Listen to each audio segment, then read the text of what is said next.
और मनीषा और जाना के बेला है। जी जी बोलिए। हमको पता है कि आपको किससे प्यार है। किससे प्यार है?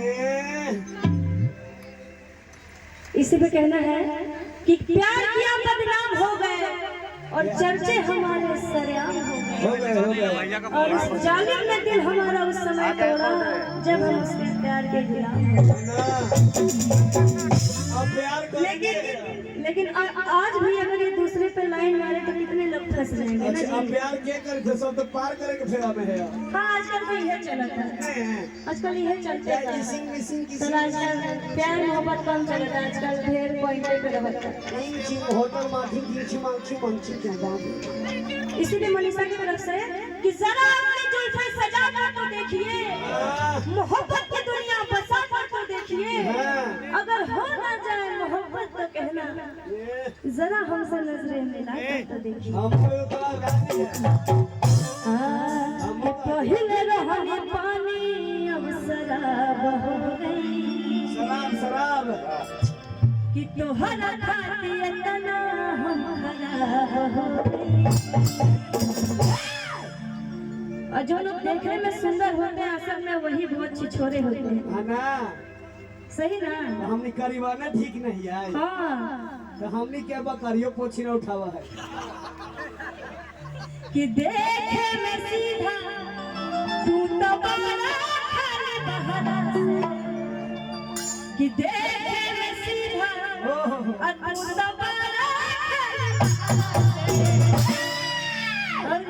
कि तोहरा नाम भइल हमरा से हम बदनाम तहरा भैया, कि तोहरा नाम भइल हमरा से हम बदनाम तहरा।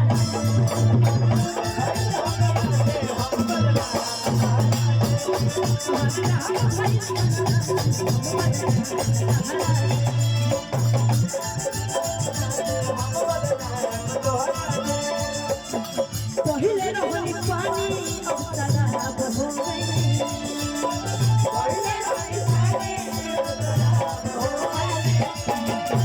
तुम्हारा नाचिए तना हम खराब हो गई।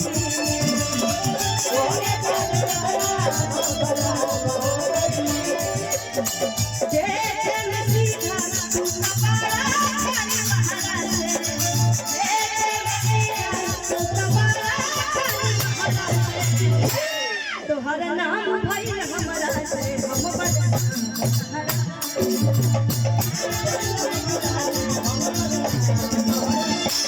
तोहरा नाम भइल हमरा से हम बदनाम।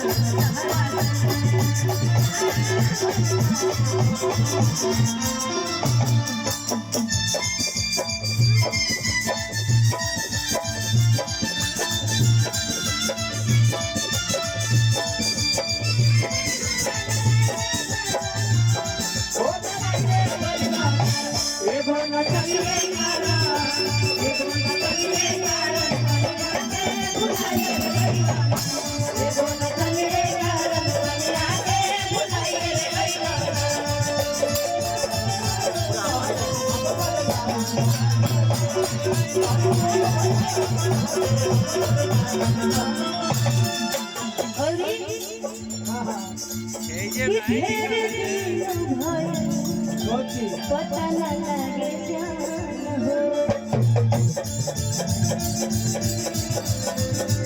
अच्छा फोन आवेला कि नहीं कौन फोन ना बताए घरे ना आ रहा है कि उनका रे लिखे होत ना भुला गेल बा ना आता है ये कैसे हंसले चली कि ढेर दिन भइल पता न लगे जान हो कि कहाँ गइलो भलाई दिल के तू चांद हो अच्छा ये बताइए आप लोग में से कौन प्यार किया है प्यार तो हमहू कैले हिया लेकिन कोई मतलब सुने प्यार किया है वो वाला नहीं हम लोग सब लोग किया होगा लेकिन प्यार कौन किया है ये बताइए प्यार को करता ये सब तो पारे करे कैसे लगे तुम्हें बुझाता हमारा कहे कि केहू हाथ ना उठाए प्यार असली करे प्यार तो हम ही किए हैं